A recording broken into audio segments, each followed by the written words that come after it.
মুসলমান ঘুমাচ্ছ তোমরা। আর এই সকল ষড়যন্ত্রের বিরুদ্ধে কথা বলেছিলেন মাওলানা মুহিবুল্লাহ নামে একজন মসজিদের ইমাম এবং খতিব। তিনি এটার বিরুদ্ধে জাতিকে সতর্ক করেছিলেন, মুসল্লিদেরকে সতর্ক করেছিলেন। এই অপরাধে গত পরশু এই 2-3 দিন আগে ফজরের নামাজ পড়ে তিনি রাস্তাতে বের হয়েছেন মসজিদ থেকে। বাস কি অবস্থায় ওনাকে অপহরণ করে ওনাকে গুম করে ফেলছে। 2 দিন পর্যন্ত খবর নাই। 2 দিন পরে পাওয়া গেছে সীমান্ত শহরের একদম ওই পঞ্চগড়ের এক প্রান্তে গিয়ে তিনি তাকে অচেতন অবস্থায় হাতে পায়ে শেকল বাঁধা অবস্থায় পড়ে আছেন। ওনাকে উদ্ধার করা হলো। তারপরে খবর বের হলো যে তাকে অনেক দিন ধরেই সতর্ক করছিল যে এইসব বিষয়ে কথা বলো না, পরিণাম ভালো হবে না। এখন পরিণাম করার জন্য তাকে ধরে সীমান্ত দিয়ে কোথায় নিয়ে যেতে চাইছিল আল্লাহই জানে। বলেন সীমান্ত দিয়ে কোথায় নিয়ে যায় আমার আলেম সমাজকে? বলেন কোথায় নিয়ে যাওয়া হয়েছিল ইলিয়াস আলীকে? কোথায় নিয়ে যাওয়া হয়েছিল এই যে আমাদের সালাউদ্দিন এমপি সাহেবকে, এই যে আমাদের বিএনপির যে এখন স্ট্যান্ডিং কমিটির মেম্বার? কোথায় নিয়ে যাওয়া হয়েছিল? কেন তাদেরকে এইভাবে আমার বাংলাদেশের উপর তোমরা কেন এই অভিযানগুলো পরিচালনা করতেছো? বাংলাদেশের মুসলমান আর আমরা নাকে তেল দিয়ে ঘুমাই আর সাম্প্রদায়িক সম্প্রীতির গান গাই খেলি আমরা। বলেন যদি একটা হিন্দু নারীর এই ঘটনা ঘটতো কোন মুসলমান পুরুষের দ্বারা, দেখতেন আমাদের দেশের পত্র পত্রিকা গুলো শিয়ালের মতো সব একসাথে হুক্কা হওয়া শুরু করত। বন্ধুগণ, বলতে চাই একটাই কথা আমি আপনাদেরকে, এখন আর ঘুমায় থাকার সময় নাই, জেগে উঠবার সময় হয়েছে। অনেক অনেক বড় বড় ষড়যন্ত্র। আজ এমন রাষ্ট্রীয়ভাবে আরেকটা ভয়াবহ ষড়যন্ত্র চলছে, সেটা হলো সমকামিতার মতো এক ভয়াবহ ঘৃণ্য অপরাধ। দাবি উঠবে সামনে, দেখবেন আমাদের দেশেও ভারতে আইন পাশ করে ফেলেছে, তারা পুরুষে পুরুষে বিবাহ বৈধ। বলেন পুরুষ পুরুষকে বিবাহ করবে। এগুলি সব কথা মুখে আনার মতো ভদ্রতার কথা বলেন? নারী নারী, মহিলা মহিলা দুইজন বিয়ে করবে, এই হলো তাদের পশ্চিমা সভ্যতা। আর আমরা পশ্চিমাদের বিরুদ্ধে কথা বললে আপনারা বলেন যে হুজুররা আনস্মার্ট, হুজুররা উন্নতি চায় না। এই সকল অসভ্যতা, এই সকল বেহায়াপনা, মানব সভ্যতার ঘৃণ্যতম এই সকল কুকীর্তি, এগুলো তারা আমদানি করবে আর আমরা এরপরও তাদের বিরুদ্ধে কথা না বলে চুপ করে থাকবো। বলেন দুনিয়ার মানুষ বেজার হলেও আল্লাহ পাক রব্বুল আলামিনকে আমরা নারাজ করতে পারি না। এই জন্য এগুলো নিয়ে আমাদেরকে চিৎকার করতে হয়। বড় বড় রাজনৈতিক দল নাম নিলে তো আপনারা ক্ষিপ্ত হয়ে যাবেন, কবেন যে হুজুর এখন আমাদের বিরুদ্ধে কথা বলা শুরু করছে। আপনাদের রাজনৈতিক এজেন্ডার মধ্যে রেইনবো নেশন কি জিনিস আপনাদের নেতাদেরকে জিজ্ঞাসা করেন, যারা পড়াশোনা জানে। অধিকাংশই তো মূর্খ, এই সমস্ত খবর রাখে না। রেইনবো নেশন মানেই হলো সারা দুনিয়ার সভ্য জাতির সঙ্গে পৃথিবীর ইতিহাসের সবচেয়ে অসভ্য, সবচেয়ে অশ্লীল, সবচেয়ে বেহায়া এই সমকামীদেরকে জাতির মূল স্রোতে অন্তর্ভুক্ত করার স্লোগানের নাম হলো রেইনবো নেশন। আর আজ আপনাদের যেই দলের বুনিয়াদ প্রতিষ্ঠিত হয়েছিল বিসমিল্লাহ বলে, যেই দল বাংলাদেশের সংবিধানে আল্লাহর উপর অবিচল আস্থা এবং বিশ্বাস স্থাপন করেছিল, যেই দল বাংলাদেশের সংবিধানে বিসমিল্লাহ স্থাপন করেছিল বলেই ইসলামের দুশমনরা তাকে সহ্য করে নাই, কয়েকদিনের মাথায় তাকে খুন করেছিল। আর তার দল হয়ে আপনারা আপনাদের এজেন্ডার মধ্যে সেই রেইনবো নেশনকে আপনারা অন্তর্ভুক্ত করেছেন, যেন ওই অসভ্য বেহায়ারা আপনাদের প্রতি রাজি আর খুশি হয়। এই হলো দেশের অবস্থা, এই হলো দেশের রাজনীতির অবস্থা। মুসলমান প্রস্তুত হও, প্রস্তুত হও। কথাই একটা বলতে মনে চায়, আর কিছু পারবার না পারো গজারের লাঠি নিয়ে তৈরি হও। কিচ্ছু লাগবে না ইনশাআল্লাহ। শুধু যারা ইসলামকে ভালোবাসি আমরা, হে তরুণ যুবকেরা তৈরি হও। আলহামদুলিল্লাহ, আজ শুধুমাত্র মাদ্রাসা নয়, শুধু মাদ্রাসা নয়, স্কুল কলেজ ইউনিভার্সিটি দুয়ারে দুয়ারে ইসলামের করাঘাত পৌঁছে গিয়েছে। আমি সাক্ষী, আমি দেখেছি যখন আমার বিরুদ্ধে তৎকালীন সময়ে পৃথিবীর ইতিহাসের বর্বরতম শাসক লেডি ফেরাউন, তার দলবল সহ, গোটা রাষ্ট্র শক্তি সহ, এনএসআই, ডিজিএফআই, পুলিশ, র্যাব সব সহ, এবং তার সঙ্গে তার বিদেশি প্রভুদের গোয়েন্দা সংস্থা সহ, এরা যখন আমার বিরুদ্ধে এইভাবে হামলে পড়লো, যেমন একটা মুরগির উপর একদল হায়না কয়েকশো শ্রীগাল যেভাবে হামলে পড়ে, রুদ্ধ ঘরে আমার উপর সেইভাবে হামলে পড়লো। তারা মনে করেছিল যে এই দেশে যুবকদের হৃদয়ের মধ্যে স্পন্দন তৈরি করে এই মামুনুল হক, তাকে এমন ভাবে শায়েস্তা করবা, পৃথিবীতে আর কোনোদিন যেন এই মাটিতে কেউ ইসলাম বিরোধীদের বিপক্ষে উচ্চ কণ্ঠে কথা বলার সাহস না পায়, এমন শিক্ষা তারা আমাকে দিতে চেয়েছিল। আলহামদুলিল্লাহ, তারা যেটা চেয়েছিল আমার আল্লাহ তার বিপরীতটা চেয়েছিলেন। বলেন 1 ঘন্টার ব্যবধানে আমি আপনাদের কাউকে ফোন করেছিলাম না আমি আপনাদের কাউকে ডেকেছিলাম? বলেন কেউ কাউকে ডাকে নাই। আপনাদের স্কুলের ছেলেরা, কলেজের ছেলেরা, ইউনিভার্সিটির ছেলেরা, ব্যবসায়ী ভাইয়েরা, সাধারণ মানুষেরা পঙ্গপালের মতো ছুটে গিয়ে সমস্ত জাতি আন্তর্জাতিক ষড়যন্ত্রের চালকে তারা ছিন্ন করে দিয়েছিল।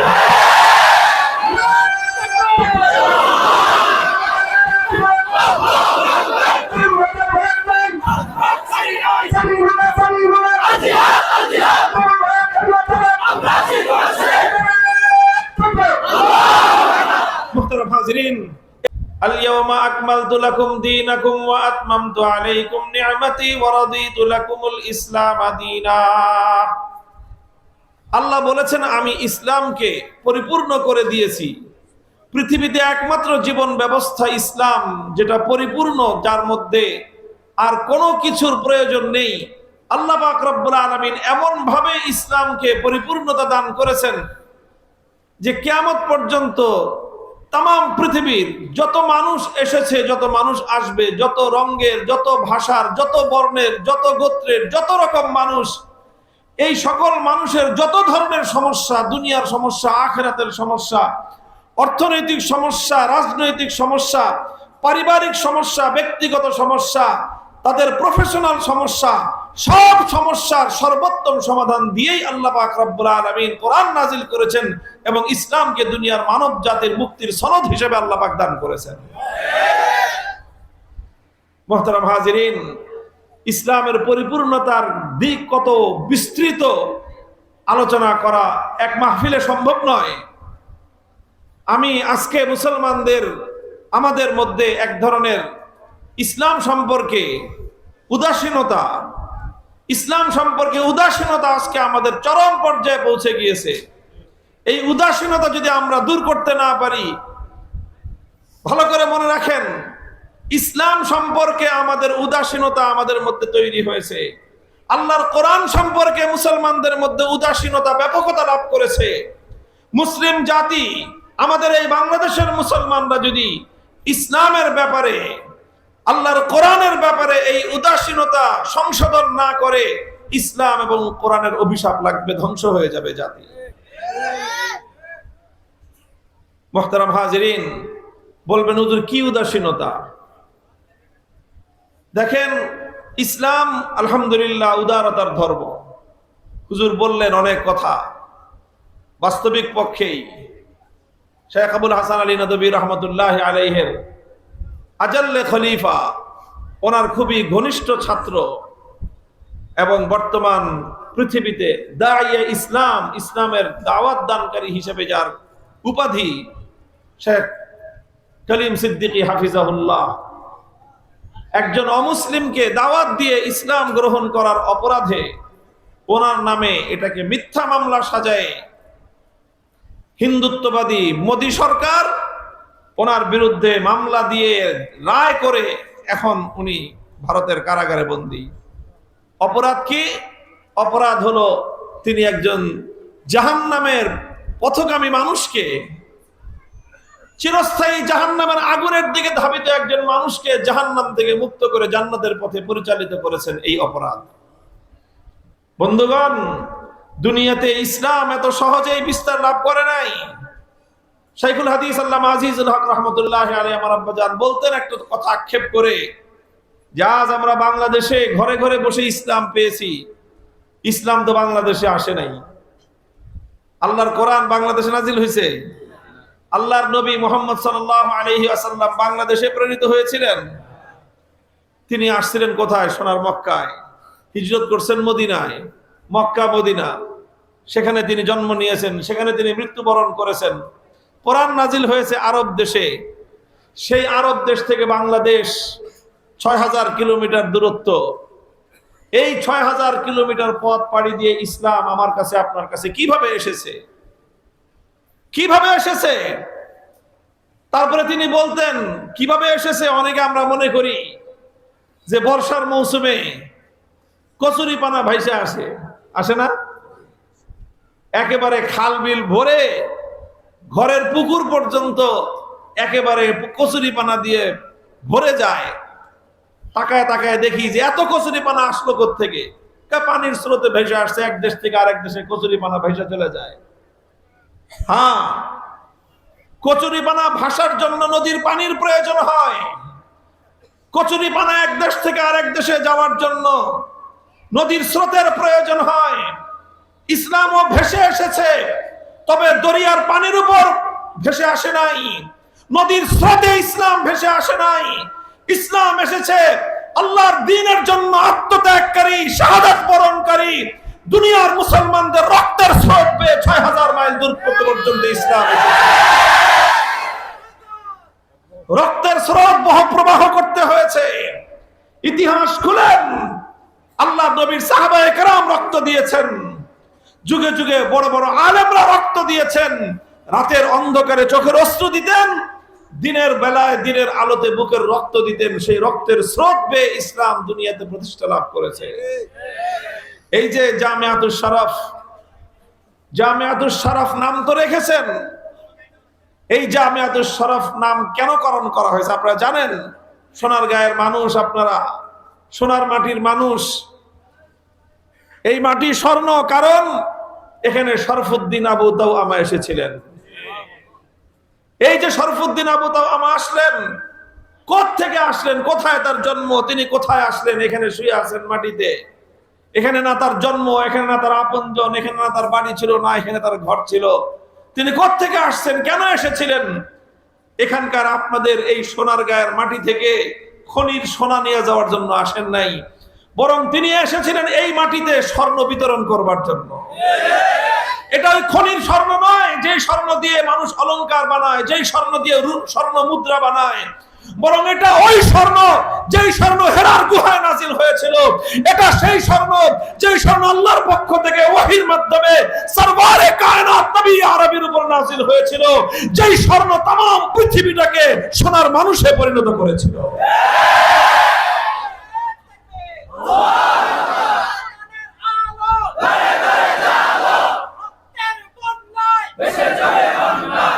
মুহতারাম হাজিরিন, ইসলামের চতুর্মুখী মেহনত, ইসলামের চতুর্মুখী মেহনত করেছেন উম্মতের উলামায়ে কেরাম, উম্মতের পূর্বসূরীরা। যখন রোম সাম্রাজ্যের সঙ্গে মুসলমানদের লড়াই হয়, যুদ্ধ হয়, পৃথিবীর সুপার পাওয়ার, পৃথিবীর সবচেয়ে বড় পরাশক্তি তৎকালীন সময়ের মুসলমানদের সঙ্গে যুদ্ধ করে পরাজিত হয়, যুদ্ধ করে পরাজিত হয়। শহরের পর শহর, দেশের পর দেশ, তাদের বিশাল এম্পায়ার, বিশাল সাম্রাজ্য, বিস্তীর্ণ এলাকা মুসলমানদের পদানত হচ্ছে। রোম সম্রাট একদিন তাদেরকে প্রশ্ন করলেন, তার সেনাবাহিনীর বড় বড় সৈনিকদেরকে, বড় বড় কমান্ডারদেরকে ডেকে জিজ্ঞাসা করলেন, ঘটনা কি? তোমরা এই আরবের বেদুইন জাতি, যারা নিয়মতান্ত্রিক ভাবে সেনা প্রশিক্ষণ প্রাপ্ত না, যাদের কাছে উন্নত মানের কোনো অস্ত্র নাই, যাদের কাছে দুনিয়ার তেমন কোনো সাজ সরঞ্জাম নাই, সংখ্যার দিক থেকেও তোমাদের 10 ভাগের 1 ভাগ, তোমরা 3.5 লাখ আর তারা মাত্র 35,000। এক একটা যুদ্ধ হয়, আর সেই যুদ্ধগুলোতে তোমরা এমন ভাবে পরাজিত হও, পরাজয় বরণ করো, আর মুসলমানরা এমন ভাবে তারা বিজয়ী হয়, আজ তারা আমাদের হৃদকম্পন পর্যন্ত, আমাদের হার্ট পর্যন্ত পৌঁছে গিয়েছে। ঘটনা কি? মুসলমানদের কাছে এমন কোন শক্তি আছে যেটা আমাদের কাছে নাই? তখন একজন বৃদ্ধ সৈনিক বলেছিল, যাব না, মুসলমানদের সঙ্গে অনেক দূর রণাঙ্গনে আমার যুদ্ধ করার অভিজ্ঞতা হয়েছে, আমি লক্ষ্য করেছি তাদের সাথে আমাদের ব্যবধানটা কোথায়, তাদের শক্তির উৎস কোথায়।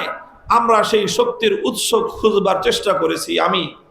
তারপরে আমি সেই শক্তির উৎস, রহস্যের সন্ধান আমি বের করেছি। কি বের করেছো? সে বলল যে আমি বের করেছি, এই দেখেছি যখন রণাঙ্গনে যুদ্ধ তারাও করে, আমরাও করি, সন্ধ্যাবেলায় যুদ্ধ যখন থেমে যায়, উভয় পক্ষের সৈনিকরা যার যার তাঁবুতে, ক্যাম্পে ফিরে যায়, আমাদের তাঁবু আর ক্যাম্পগুলোতে এরপরে রাতের অন্ধকারে নেমে আসার কিছুক্ষণ পরেই শুরু হয় গান আর বাজনা। বাদ্যের তালে তালে নর্তকীরা নাচে, আর নর্তকীর নাচের তালে তালে আমাদের সৈনিকরা মদ্যপান করে, নেশা করে, উল্লাস করে, আনন্দ করে। করতে করতে রাত গভীর হয়ে যায়। এরপরে আমাদের সৈনিকরা ঘুমে বিভোর হয়ে পড়ে। কোন দিক দিয়ে রাত কেটে গেল খবর হয় না। সকালবেলা যখন পূর্ব দিগন্তে সূর্যের আলো উঠে, সূর্যের উত্তাপ লাগলে পরে আমাদের সৈনিকদের ঘুম ভাঙে। এরপরে যখন যুদ্ধের দামামা বাজে, আমাদের সৈনিকরা যুদ্ধের মাঠে নামে। যুদ্ধের মাঠে নামার সময় তাদের প্রত্যেকের চিন্তা থাকে একটাই, কিভাবে নিজেকে সেভ করব, কিভাবে নিজের জীবন রক্ষা করব, এটাই থাকে তাদের চিন্তা। এই হলো আমাদের সৈনিকদের অবস্থা। আর মুসলমানদের সৈনিকদের অবস্থা, তারা রাতের গভীর পর্যন্ত ওই নাচ গান নিয়ে মত্ত থাকে না। তারা এশার নামাজ পড়ে ঘুমায় পড়ে। শেষ রজনীতে মুসলমানদের বিছানায় তাদের শরীর দিয়ে বিছানা ভারী হয়ে থাকে না। রাতের শেষ প্রহর শুরু হওয়ার সাথে সাথে এক একজন মুসলমান ঘুম থেকে জাগ্রত হয়ে উযু করে তাহাজ্জুদের জায়নামাজে দাঁড়ায়। তারা আল্লাহর কাছে আবেগ মাখা কণ্ঠে আল্লাহর কোরআনের তেলাওয়াত করে সিজদায় লুটিয়ে পড়ে। সিজদার মধ্যে কান্নাকাটি করে চোখের অশ্রু দিয়ে আল্লাহর জমিনকে ভেজায়। নামাজ শেষে দোয়ার হাত, ফরিয়াদের হাত উত্তোলন করে। এমন কান্নার রোল শুরু হয় মুসলমানদের সৈনিকদের তাঁবুতে। রাতের অন্ধকারে হঠাৎ কোন মানুষ এখানে এসে এই কান্নার আওয়াজ শুনলে মনে করবে এখানে মনে হয় কিছু ফকির, সন্ন্যাসী, দরবেশ থাকে, যারা দুনিয়ার কি জিনিস জানে না, দুনিয়ার সাথে যাদের কোনো সম্পর্ক নাই, এরা দুনিয়াতে কান্নাকাটি করা ছাড়া কিছুই জানে না। এদের কান্নাকাটির আওয়াজ শুনলে এমনই মনে হবে। হুম রুহবানুল লাইল, রাতের বেলায় তারা দরবেশ, রাতের বেলায় তারা তাহাজ্জুদ গুজার, রাতের বেলায় তারা চোখের অশ্রু ছেড়ে আল্লাহর কাছে ফরিয়াদের হাত উত্তোলন করে। এরপরে যখন দিনের আলো উদ্ভাসিত হয়, দিনের আলোতে ওই সকল মুসলমান রাতের বেলায় যাদের চোখের অশ্রু দিয়ে বুক ভেসেছিল, দিনের বেলায় তাদের চোখের দিকে তাকালে অশ্রু তো পাওয়া যায় না। দিনের বেলায় তাদের চোখের দিকে তাকালে মনে হয় জ্বলন্ত বারুদ ঠিকরে ঠিকরে পড়তেছে। ওই সকল মুসলমানরা যখন জিহাদের ময়দানে নামে, তখন তাদের অবস্থা হয় অন্যরকম। আমাদের সৈনিকরা জীবন নিয়ে বাঁচার জন্য যতটা পাগল থাকে, আমাদের সৈনিকরা নিজেদের জীবনকে রক্ষা করার জন্য যেমন তারা পাগল হয়ে থাকে, এক একজন মুসলমান আল্লাহর দ্বীনের জন্য শাহাদাতের মৃত্যুকে আলিঙ্গন করার জন্য তারা পাগল হয়ে মৃত্যুকে খুঁজতে থাকে। কুমরুহবানুল লাইল ওয়া ফুরসানুন নাহার, তারা রাতের বেলায় তাহাজ্জুদ গুজার, দিনের বেলায় ওরা শাহসাওয়ার। রাতের বেলায় ওরা চোখের অশ্রু দেয়, দিনের বেলায় আল্লাহর দ্বীনের জন্য বুকের রক্ত দেয়। হে রোম সম্রাট, মনে রাখো, যে জাতি রাতের অন্ধকারে তার প্রভুর দরবারে চোখের অশ্রু দেয়, দিনের আলোতে তার প্রভুর দ্বীন দুনিয়াতে জিন্দা করার জন্য বুকের রক্ত দেয়, সেই কওমকে, সেই সম্প্রদায়কে রুখে দেওয়ার সাধ্য পৃথিবীর কোন শক্তির নাই। পৃথিবীর কোন শক্তির নাই। আলহামদুলিল্লাহ, আমরা আজ এ কথা অত্যন্ত আস্থার সাথে বলতে পারি, অত্যন্ত দৃঢ়তার সাথে বলতে পারি, আজ পৃথিবীতে মুসলমানদের অনেক দুর্বলতা আছে, কোন দুর্বলতা আমরা অস্বীকার করি না। এই সব দুর্বলতার মধ্য দিয়েও আমাদের বিজ্ঞানের উন্নতির দুর্বলতা আছে, আমাদের সমরাস্ত্রের দুর্বলতা আছে, আমাদের দুনিয়ার সার্বিক সর্বদিক থেকেই, অর্থনৈতিক দিক থেকে আমাদের দুর্বলতা আছে। এই সব দুর্বলতার পরেও আলহামদুলিল্লাহ দুনিয়ার সকল শক্তিতে বলীয়ান, তৎকালীন সময়ের রোমান সাম্রাজ্যের চেয়েও আজকের যুগের বড় শক্তিশালী, তার চেয়েও বড় সাম্রাজ্যের অধিকারী আমেরিকা, পশ্চিমা বিশ্ব, ন্যাটো সহ তাম পৃথিবীর সমস্ত শক্তি 20 বছর পর্যন্ত লড়াই করে এই সমস্ত সামান্য কিছু মোল্লার কাছে এমন মার খেয়েছে, এমন মার খেয়েছে, পৃথিবীর ইতিহাস তার সাক্ষী হয়ে থাকবে। কি ছিল সেই মোল্লাদের হাতে? পৃথিবীর এমন কোন শক্তিশালী অস্ত্র তাদের হাতে ছিল না। তাদের কাছে MiG-20 বোমারু বিমান তাদের হাতে ছিল না। তাদের হাতে উন্নত কোন অর্থনৈতিক অথবা সামরিক শক্তি ছিল না। তাদের হাতে ওই সেই পুরানো 1400 বছর আগের সমরাস্ত্র তাদের হাতে ছিল। তারা রাতের বেলায় তাহাজ্জুদের নামাজ পড়ে, তারা সুন্নতের অনুসরণ করে, তারা আল্লাহর পয়গম্বরের আদর্শের অনুসরণ করে জিহাদের ঝান্ডা নিয়ে ময়দানে অবতীর্ণ হয়েছে। পৃথিবীর সুপার পাওয়ার 20 বছর পর্যন্ত তারা মার খেতে খেতে সেই জমিন থেকে তারা পাগলা কুত্তার মতো পালিয়ে গিয়েছে। সেই জমিন আল্লাহর দ্বীন জিন্দা হয়েছে। এই জন্য আজ পশ্চিমা বিশ্ব মুসলমানদের আর কোনো কিছুকে এতটা ভয় পায় না। যতটা ভয় পায় এই মোল্লাদের কারখানাকে।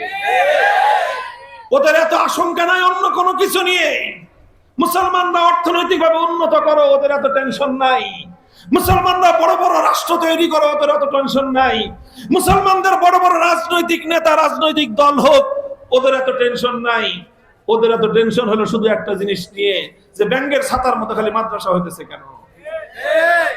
ভাই, অনেক সময় নিজের কদর নিজে বোঝা যায় না, শত্রুর দেখলে বোঝা যায়। সে যুগে মুসলমানরা বুঝে নাই আল্লাহর কোরআনের সেই আয়াতের কত দাম। যখন ইহুদিরা কোরআনের এই আয়াত নিয়ে আক্ষেপ করেছে, মুসলমানরা বুঝতে পেরেছিল কোরআনের এই আয়াতের দাম কত। মুহতারাম হাজিরিন, লম্বা কোনো কথা বলবো না, এটাই আমার কথা আপনাদের কাছে, এটাই আমাদের পয়গাম।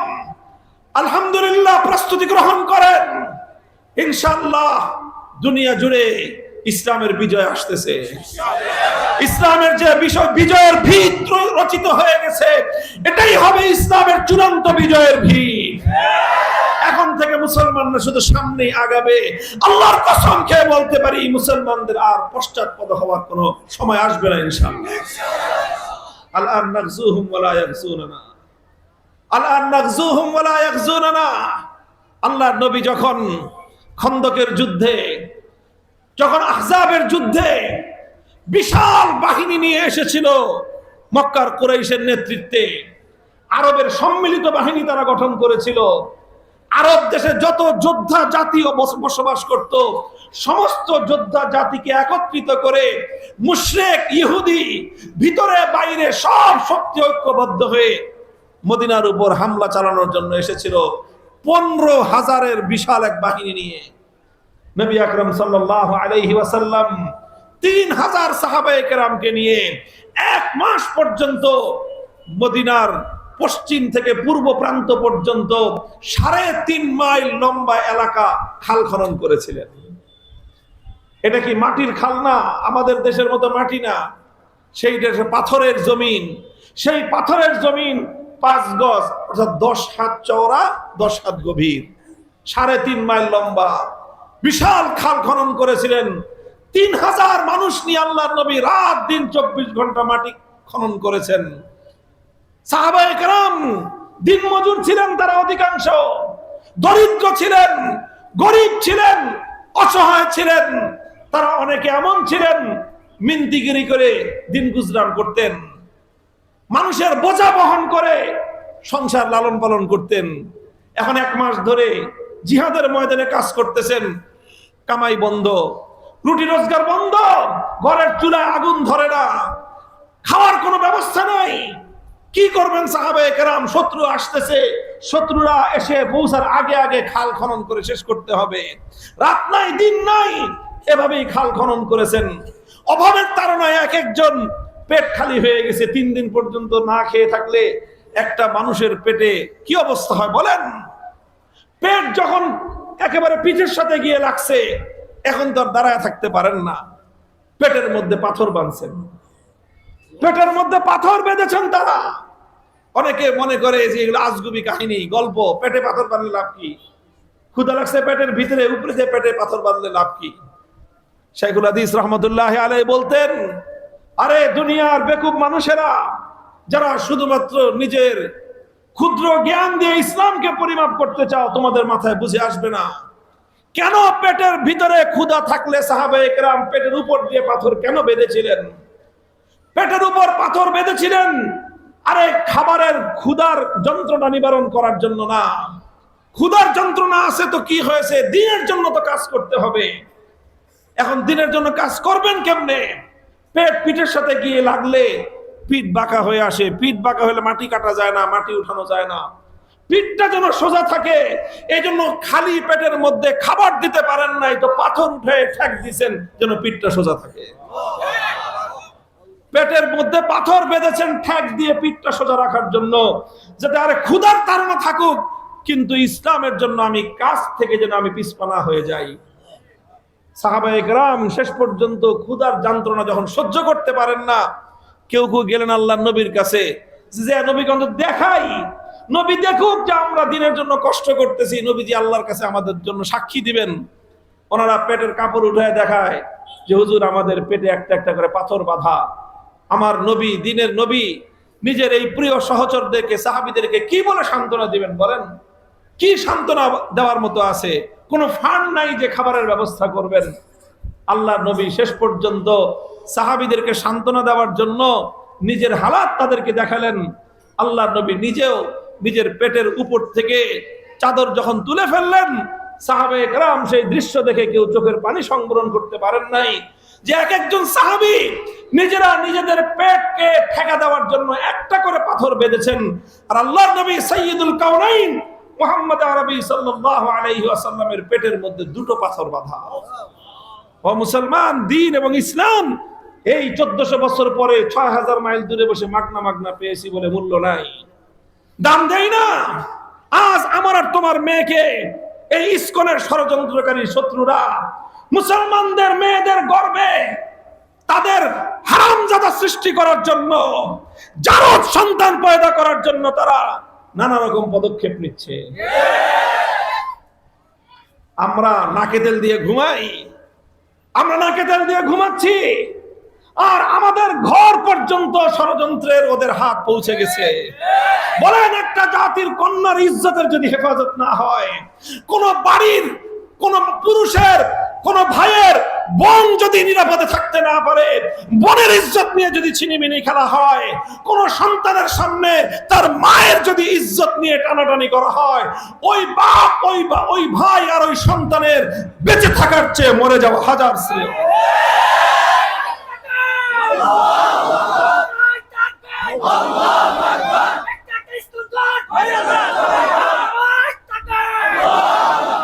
মুহতারাম হাজিরিন, আমরা উদারতার জায়গায় উদারতা এক জিনিস, শিথিলতা আরেক জিনিস। হিন্দুদেরকে আদর করব, আপ্যায়ন করব, সহমর্মিতা করব, সদাচরণ করব, অসুস্থ হলে দেখতে যাব, ক্ষুধার্ত থাকলে আহার করাবো, তাদের যে কোনো দুর্যোগে দুর্বিপাকে প্রতিবেশী হিসেবে আমরা তাদের প্রতি পৃথিবীর সর্বোচ্চ সদ্ব্যবহার তাদেরকে করব। আবার এই সদ্ব্যবহারের মাধ্যমে তাদের কাছে হকের দাওয়াত, ঈমানের দাওয়াত তাদের কাছে পৌঁছে দেব। মুহতারাম হাজিরিন, কিন্তু মনে রাখবেন, তারা কিন্তু বসে নাই। তাদের মধ্যে কিছু মানুষ আছে সরল, আবার কিছু মানুষ আছে গরল। এরা কঠিন ষড়যন্ত্র করতেছে, বিশাল পরিকল্পনা তাদের। 100 বছর ধরে তারা পরিকল্পনা বাস্তবায়ন করে পৃথিবীর 100টা দেশের মতো দেশে ইসকন তাদের সাম্রাজ্য বিস্তার করেছে, সাংগঠনিক কাঠামো বিস্তার করেছে। বাংলাদেশের মধ্যে একটা ধর্মপ্রাণ মুসলমানদের দেশ, আজ এই দেশে তারা এই ঘটনাগুলো ঘটাচ্ছে। ও মুসলমান, আর আমাদের অবহেলা, আমাদের গাফলতি কোন পর্যায়ে পর্যন্ত পৌঁছেছে, এটাও কি কল্পনা করা সম্ভব যে একটা মুসলমানের মেয়ে একটা হিন্দু যুবকের সাথে সম্পর্ক করবে? এই দৃশ্য দেখার জন্য ও মুসলমান, তোমার এবং আমাদের পূর্বপুরুষরা, শেখ শরফুদ্দিন আবু তাও আমার মতো লোকেরা পৃথিবীর বিভিন্ন দেশের আলিশান জীবন ছেড়ে, শাহজালাল মুজাররাদ ইয়ামানি সেই ইয়ামানের রাজকীয় জীবন ছেড়ে আমার দেশে, তোমার দেশে এসে শুয়েছেন। এই জন্য বলো, খান জাহান আলী রহমতুল্লাহ আলাইহি শুয়ে আছেন, শাহ ফারহান রহমতুল্লাহ আলাইহি শুয়ে আছেন, বায়েজিদ বুস্তামি রহমতুল্লাহ আলাইহিরা শুয়ে আছেন। এই জন্য যে তারা আমাদের কাছে মাথা ভেঙে, জীবন দিয়ে, রক্ত দিয়ে, জীবনের সমস্ত সুখগুলো কোরবান করে দিয়ে আমার কাছে আর তোমার কাছে আল্লাহর দ্বীনের আমানত রেখে গিয়েছিলেন। আর আজ আমরা এতটাই গাফেল, এতটাই আমরা আজকে শিথিলতা প্রদর্শন করতেছি যে একটা মুসলিম ঘরের একজন কন্যা, তাকে আজকে প্রেমের ফাঁদে ফেলে তার সর্বনাশ করে ফেলতেছে, প্রেমের ফাঁদে ফেলে তার সর্বনাশ করতেছে। আজ বাংলাদেশের মুসলিম নারীদেরকে নিয়ে এই ষড়যন্ত্র শুরু হয়েছে। এর আগে একবার ওই ষড়যন্ত্র এখনো বন্ধ হয় নাই। এনজিওদের মাধ্যমে খ্রিস্টান মিশনারিরা মুসলিম নারীদেরকে নানাভাবে ঘর থেকে বের করে, বেপর্দা করে তাদেরকে বিভিন্ন কাজে কর্মে নামিয়ে, কাজের নামে তাদের পর্দা কেড়ে নেওয়ার ষড়যন্ত্র চালিয়েছিল। আজ সেই ষড়যন্ত্র পৌঁছতে পৌঁছতে এই পর্যায়ে পর্যন্ত পৌঁছেছে। আপনারা দেখেন, ইতিমধ্যে সংবাদ মাধ্যমগুলোতে এগুলো প্রচার করে না, জাতীয় মিডিয়া এরাও অধিকাংশই সব সেই পশ্চিমা দালাল গোষ্ঠী, ইসলামের বিরোধী শক্তি। কোথাকার একজন হিন্দু নারীর টিপ নিয়ে একজন একটা কথা বলছে, সারা দেশ তোলপাড় হয়ে গেল।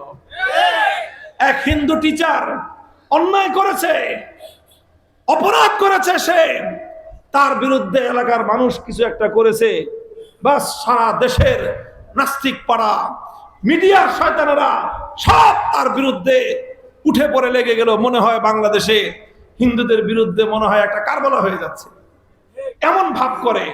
আর আজ বাংলাদেশে গত এক সপ্তাহ 10 দিন যাবত বাংলাদেশে যে ঘটনাগুলো ঘটতেছে, কোন মিডিয়া এমন ভাবে ঘুম পাড়ছে মনে হয় যে কিয়ামত পর্যন্ত এদের ঘুম ভাঙবে না। এই যে গাজীপুরে ওরা বলে 13 বছর, কিন্তু ভিডিওতে যা দেখা যায় মেয়েটার বয়স আরো কম হবে, 10-11 বছর হবে। ছোট্ট একটা মেয়ে, কিশোরী মেয়ে, মাদ্রাসায় পড়ে। সেই মেয়েটাকে ছলে বলে কৌশলে কিভাবে কি করছে আল্লাহ জানে, কোনো জাদুই করছে মনে হয় আমার কাছে। তাকে ঘর থেকে বের করে নিয়ে একটা হিন্দু যুবক, একা নয়, একটা গোয়েন, একটা চক্র মিলে তাকে অপহরণ করে নিয়ে গেছে। 3 দিন পর্যন্ত একটা ঘরের মধ্যে বন্দি রেখে উপর্যুপরি তাকে ধর্ষণ করেছে। কেন করেছে বলেন? 11 বছর না হয়, 12 বছর না হয়, 13 বছরের একটা মুসলিম মেয়ের সাথে কেন এটা করতে হবে?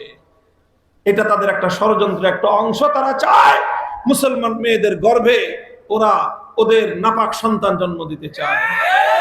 এটা শুধু বাংলাদেশ নয়, এটা বিশ্বব্যাপী ইসকনের অন্যতম একটা এজেন্ডা। মুসলমান ঘুমাচ্ছ তোমরা? আর এই সকল ষড়যন্ত্রের বিরুদ্ধে কথা বলেছিলেন মাওলানা মুহিবুল্লাহ নামে একজন মসজিদের ইমাম এবং খতিব। তিনি এটার বিরুদ্ধে জাতিকে সতর্ক করেছিলেন, মুসল্লিদেরকে সতর্ক করেছিলেন।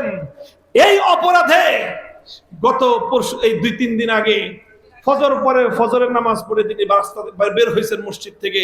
বাস কি অবস্থায় ওনাকে অপহরণ করে ওনাকে গুম করে ফেলছে। 2 দিন পর্যন্ত খবর নাই। 2 দিন পরে পাওয়া গেছে সীমান্ত শহরের একদম ওই পঞ্চগড়ের এক প্রান্তে গিয়ে তিনি তাকে অচেতন অবস্থায়, হাতে পায়ে শেকল বাঁধা অবস্থায় পড়ে আছেন। ওনাকে উদ্ধার করা হলো। তারপরে খবর বের হলো যে তাকে অনেক দিন ধরেই সতর্ক করছিল যে এইসব বিষয়ে কথা বলো না, পরিণাম ভালো হবে না। এখন পরিণাম করার জন্য তাকে ধরে সীমান্ত দিয়ে কোথায় নিয়ে যেতে চাইছিল আল্লাহই জানে। বলেন সীমান্ত দিয়ে কোথায় নিয়ে যায় আমার আলেম সমাজকে? বলেন কোথায় নিয়ে যাওয়া হয়েছিল ইলিয়াস আলীকে? কোথায় নিয়ে যাওয়া হয়েছিল এই যে আমাদের সালাউদ্দিন এমপি সাহেবকে, এই যে আমাদের বিএনপির যে এখন স্ট্যান্ডিং কমিটির মেম্বার? কোথায় নিয়ে যাওয়া হয়েছিল? কেন তাদেরকে এইভাবে আমার বাংলাদেশের উপর তোমরা কেন এই অভিযানগুলো পরিচালনা করতেছ? বাংলাদেশের মুসলমান আর আমরা নাকে তেল দিয়ে ঘুমাই আর সাম্প্রদায়িক সম্প্রীতির গান গাই খালি আমরা।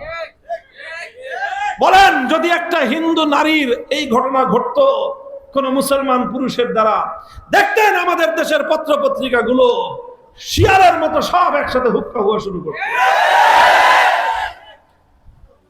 বন্ধুগণ, বলতে চাই একটাই কথা আমি আপনাদেরকে, এখন আর ঘুমায় থাকার সময় নাই, জেগে উঠবার সময় হয়েছে। অনেক অনেক বড় বড় ষড়যন্ত্র। আজ এমন রাষ্ট্রীয়ভাবে আরেকটা ভয়াবহ ষড়যন্ত্র চলছে, সেটা হলো সমকামিতার মতো এক ভয়াবহ ঘৃণ্য অপরাধ। দাবি উঠবে সামনে, দেখবেন আমাদের দেশেও ভারতে আইন পাশ করে ফেলেছে, তারা পুরুষে পুরুষে বিবাহ বৈধ। বলেন পুরুষ পুরুষকে বিবাহ করবে। এগুলি সব কথা মুখে আনার মতো ভদ্রতার কথা বলেন। নারী নারী, মহিলা মহিলা 2 জন বিয়ে করবে, এই হলো তাদের পশ্চিমা সভ্যতা। আর আমরা পশ্চিমাদের বিরুদ্ধে কথা বললে আপনারা বলেন যে হুজুররা আনস্মার্ট, হুজুররা উন্নতি চায় না। এই সকল অসভ্যতা, এই সকল বেহায়াপনা, মানব সভ্যতার ঘৃণ্যতম এই সকল কুকীর্তি, এগুলো তারা আমদানি করবে আর আমরা এরপরে তাদের বিরুদ্ধে কথা না বলে চুপ করে থাকবো। বলেন দুনিয়ার মানুষ বেজার হইলেও আল্লাহ পাক রব্বুল আলামিনকে আমরা নারাজ করতে পারি না। এই জন্য এগুলো নিয়ে আমাদেরকে চিৎকার করতে হয়। বড় বড় রাজনৈতিক দল নাম নিলে তো আপনারা ক্ষিপ্ত হয়ে যাবেন, বলবেন যে হুজুর এখন আমাদের বিরুদ্ধে কথা বলা শুরু করছে।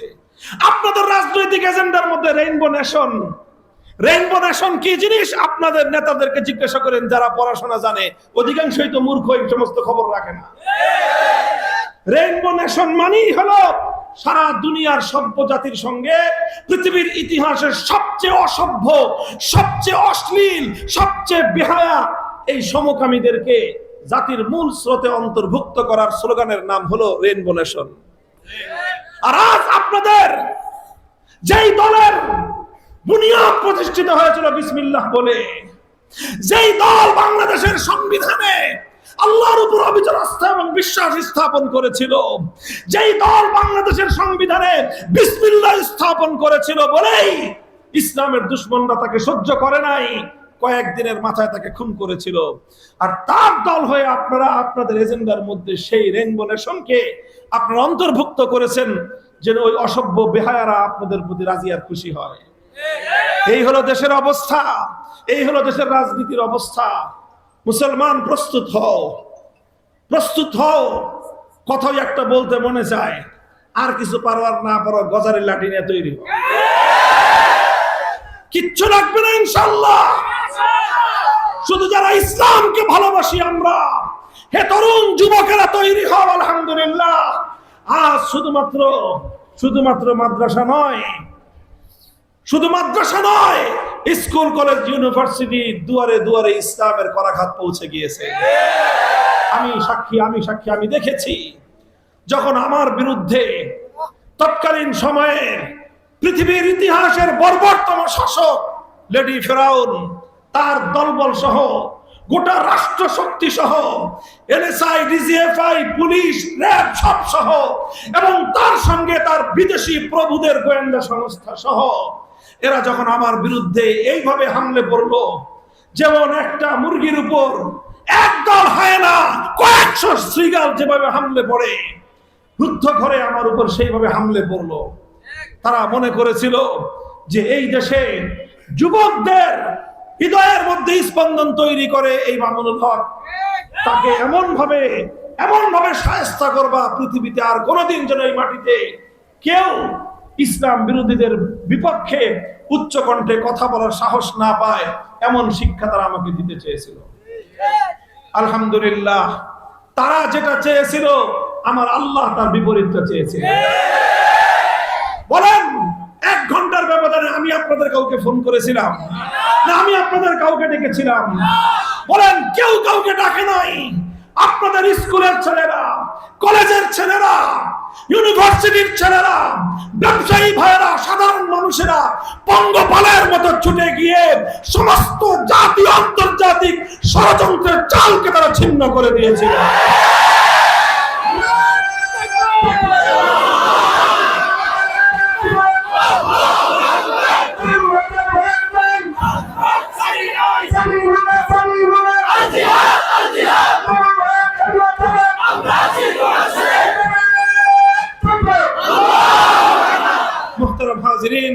এই ভালোবাসা ব্যক্তি আমার প্রতি ছিল না। আমার নামে মামুনুল হক নামে আর বহু মানুষ আছে। কেন ভালোবেসেছে আমি জানি, কেন তারা ভালোবেসেছে। আপনাদের এই সকল অনেক যুবকের সাথে কারাগারে দেখা হয়েছে, থানার গারদে দেখা হতো, কোর্টের গারদে দেখা হতো। তাদের সবার একটাই কথা ছিল, হুজুর যা হয়েছে আপনি কিন্তু হুজুর কথা বন্ধ করবেন না। যখন এইভাবে বাংলাদেশের ইতিহাসের সবচেয়ে বড় মেগা প্রজেক্ট পদ্মা সেতু, বাংলাদেশের সবচেয়ে বড় প্রজেক্ট এই পর্যন্ত যা বাস্তবায়িত হয়েছে 55 বছরের ইতিহাসে, তারপরে সেই মেগা প্রজেক্টের এই পাশে ওই পাশে হাইওয়ে, এক্সপ্রেসওয়ে, এই সব তৈরি হলো। এমন ভাবে তৈরি করলো, মনে হয় বলতেন এমন ভাবে যে আমি তৈরি করে দিয়েছি, যে বাবার তালুকদারি বিক্রি করে বেড়াচ্ছিলেন মনে হয়। পরে তো দেখা গেল যে বানাইছে আমাদের দেশের টাকা দিয়ে, বানাইছে তো বানাইছে, 5 টাকা দিয়ে বানাইলে 25 টাকা চুরি করছে। এগুলো বের হয় নাই। এরপরে সব বানায় এর কপালের উপর একটা বেদি বানাইছে, বেদি, বিশাল বেদি বানাইছে ধুলাই পারে। কেন? এই বেদির উপর বিশাল বাপের মূর্তি বসাবে। তা দেশে না, বিদেশ থেকে বানায় এনে মূর্তি বসাবে। প্রায় 3 দিকে 3টা মসজিদ। ঢাকার শহর হলো মসজিদের নগর। পৃথিবীতে একমাত্র সিটি, অনলি ওয়ান সিটি, যেই সিটির নাম হলো সিটি অফ মস্ক, মসজিদের শহর, সেই শহরের নাম। পৃথিবীতে অনেক অনেক বড় শহর আছে, ঢাকার থেকে অনেক উন্নত শহর আছে, ঢাকার চেয়ে অনেক পবিত্র শহর আছে, কিন্তু মসজিদের শহর নামে পৃথিবীতে বিখ্যাত একটা শহর, সেই শহরটা হলো ঢাকার শহর। এই ঢাকার শহর মসজিদের শহর এমনি এমনি হয়েছে বলেন? গায়েবের থেকে নেমে গেছে মসজিদ, এক একটাকে মাটি ফুলে উঠছে না আসমান থেকে নামছে? এই মসজিদগুলো তৈরি করছে আমার এবং আপনার পূর্বপুরুষরা। তাদের এক একটা মসজিদ তৈরি করার ইতিহাস পড়ে দেখবেন, একটা মসজিদের গম্বুজ তৈরি করতে গিয়ে বহু মানুষকে শাহাদাতের রক্ত দিতে হয়েছে। জান সাকারিপট্টিতে গিয়ে এই যে আপনার এই ইসলামের সদরঘাট থেকে যেতে কি কয় মোড়টার নাম, রায়শাহ বাজারের মোড়, রায় সাহেব বাজারের মোড়ের যে মসজিদ, ইতিহাস পড়েন, এই মসজিদের একটা গম্বুজ বানাইতে গিয়ে সেখানকার কতজন মুসলমানকে শহীদ হতে হয়েছে। এই রক্ত দিয়ে, জীবন দিয়ে ঢাকার এক একটা মসজিদ তারা তৈরি করে গিয়েছেন শত শত বছর ধরে। তারপরে ঢাকার শহরের নাম হয়েছে মসজিদের শহর। সহ্য হলো না, এটারে মসজিদের শহর রাখা যাবে না, এটারে মূর্তির শহর বানাইতে হবে। মনে মনে বিশাল বিশাল মূর্তি বানায়।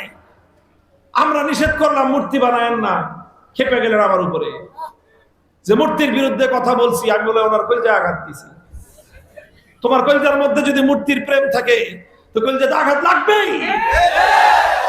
আমাকে দোষী করো কেন? তুমি আল্লাহর কোরআনকে দোষী করো, কারণ সর্বপ্রথম এই মূর্তির বিরুদ্ধে তো কথা বলেছে আল্লাহর কোরআন। ইয়া আইয়ুহাল মুদাসসির কুম ফাআনজির ওয়া রাব্বাকা ফাকাব্বির ওয়া সিয়াবাকা ফাতাহহির ওয়ার রুজসা ফাহজুর। আল্লাহ পাক তো আল্লাহ নবীকে বলছেন, কামলিওয়ালা উঠেন, আপনার রবের বড়ত্ব ঘোষণা করেন, মূর্তি থেকে আপনার উম্মতকে পবিত্র করেন। আমার উপরে খেপলেন, খেপা আমার সঙ্গে এই সমস্ত অপকর্ম করার চেষ্টা করলেন। কি হলো? এদেশের ধর্মপ্রাণ আবার বৃদ্ধ বনিতা, মাদ্রাসা, স্কুল, কলেজ, ইউনিভার্সিটির আমার সন্তানেরা, আমার ভাইয়েরা প্রমাণ করলো যে তারা সত্যিকার অর্থে তাওহীদপন্থী। আজ আমাদের সেই জাতি, আমাদের এই জাতীয় চেতনাটাকে ধরে রাখতে হবে। মুহতারাম হাজিরিন, আমরা উদার কিন্তু আমরা শিথিল না। ঈমানের ব্যাপারে আমাদের শিথিলতার কোনো সুযোগ নাই। মনে রাখবেন, প্রত্যেক ঈমানদারকে বিশ্বাস রাখতে হবে পৃথিবীতে যত ধর্ম আছে, ধর্ম থাকতে পারে, কিন্তু নাজাত এবং মুক্তির পথ হলো একমাত্র ইসলাম ছাড়া অন্য কোন ধর্ম পালন করার মাধ্যমে কোন মানুষ জাহান্নাম থেকে মুক্তি লাভ করতে পারবে না। যে কোনো মানুষ যত বড় ধার্মিক হোক, সে যদি ঈমান গ্রহণ না করে, সে যদি ইসলামকে কবুল না করে, অন্য ধর্মের যত বড় পণ্ডিত, যত বড় ধার্মিক হোক, চিরস্থায়ী জাহান্নামী হওয়া ছাড়া ভিন্ন কোনো পথ নাই। এই বিশ্বাসের নাম হলো ঈমান। যাদের অন্তরের মধ্যে এই বিশ্বাসের ব্যাপারে সামান্য দুর্বলতা আছে, তার ঈমান নাই। এই জন্যই তো এই সকল বিধর্মীদেরকে দাওয়াত দিতে হবে। এই দাওয়াত তাদের কাছে পৌঁছানো প্রত্যেক মুসলমানের জন্য ফরজ।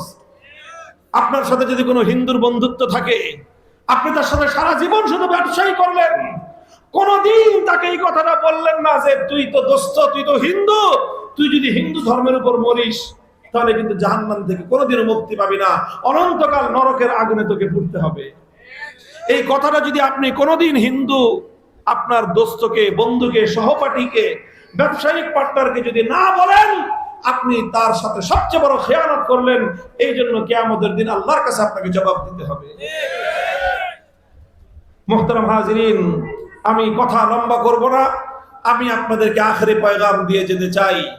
এই যে একটার পর একটা ষড়যন্ত্র ধেয়ে আসতেছে সমকামিতার নামে, বাংলাদেশের হাজার বছরের পবিত্র পরিবেশকে ধ্বংস করার পায় তারা। রেইনবো নেশনের নাম দিয়ে রাজনৈতিক বড় বড় দলগুলোকে সমকামিতার প্রমোটকারী হিসেবে তাদেরকে প্রস্তুত করা হচ্ছে। তারপরে এই যে ইসকনের মহা ষড়যন্ত্রের মাধ্যমে মুসলমানদের ঘরগুলোকে নাপাক বানানোর ষড়যন্ত্র আটা হচ্ছে। একদিকে তারা ভারতীয় বিভিন্ন চ্যানেলের অপবিত্র এই সকল সিনেমা নাটকের মাধ্যমে মুসলমানদের ঘরগুলোতে মুসলমানদের মেয়েদেরকে ভারতীয় কালচারে হিন্দু মুসলিম সম্পর্কটাকে স্বাভাবিক হিসেবে দেখানোর জন্য নানা ধরনের ছায়াচিত্র, নানা ধরনের নভেল নাটক তৈরি করে করে এগুলো প্রদর্শন করছে একদিক দিয়ে, আর সেই পরিকল্পনার আরেক পার্ট হিসেবে এই দেশে ইসকন এক ভয়াবহ মিশন নিয়ে নেমেছে। সেটা হলো মুসলমান তরুণী এবং কিশোরীদের গর্ভে হিন্দুদের সন্তান জন্ম দিবে, এবং সেই সন্তানটাও হবে জারজ সন্তান, হারামজাদা বাস্টার্ড সন্তান। মুসলমান, আর এখনো তোমরা আরামের ঘুম ঘুমাচ্ছ। আমি আপনাদেরকে বলি, এই দেশকে যদি আপনারা বাঁচাতে চান, বাংলাদেশের স্বাধীনতাকে যদি রক্ষা করতে চান, ইসলাম প্রতিষ্ঠা ছাড়া ভিন্ন কোনো রাস্তা নাই। বাংলাদেশ এমনি গড়ে উঠে নাই। 1905 সালে বঙ্গভঙ্গ করা হয়েছিল, পশ্চিমবঙ্গ থেকে আলাদা করে মুসলমানদের জন্য একটা স্বাধীন ভূখণ্ড করার জন্য। 1947 সালে এই বাংলাদেশ, এই পূর্ববঙ্গ, এটা ভারতের সাথে যায় নাই, দিল্লির সাথে থাকে নাই, কলকাতার সাথে যায় নাই, এটা মুসলমানদের জন্য আলাদা আবাস ভূমি হিসেবে থেকেছে। দেশ বিভক্ত হয়েছে, তোমাদের একটা দেশ, মুসলমানদের ইসলাম প্রতিষ্ঠার জন্য আলাদা আর একটা দেশ। এইভাবেই এই পূর্ববঙ্গ, এই পূর্ব পাকিস্তান আর এই বাংলাদেশ, এই বাংলাদেশে মুসলিম জাতিসত্তা গড়ে উঠেছে। আজ এই বাংলাদেশে যদি ইসলাম নিরাপদ না থাকে, বাংলাদেশের স্বাধীনতা এক মিনিটও রক্ষিত থাকবে না। এই জন্য আমরা বলি, যারা বাংলাদেশে ইসলাম প্রতিষ্ঠার ক্ষেত্রে অন্তরায়, তারাই বাংলাদেশের স্বাধীনতার প্রকৃত দুশমন। সামনে একটা দিন আসতেছে, আপনারা প্রস্তুত হন, আপনারা প্রস্তুত হন। যখন আপনার সামনে অপশন দুইটা, একটা হলো বাংলাদেশকে ইসলামী রাষ্ট্র প্রতিষ্ঠা করতে চাও, আরেকটা হলো বাংলাদেশকে পশ্চিমা ভাবধারায় পরিচালিত করতে চাও, আমি মনে করি প্রতিটি মুসলমানের ঈমানি দায়িত্ব হয়ে দাঁড়াবে আমার পূর্বপুরুষদের ঘাম, অশ্রু, রক্তে করা বাংলাদেশকে ইসলামের ধারায় পরিচালিত করা।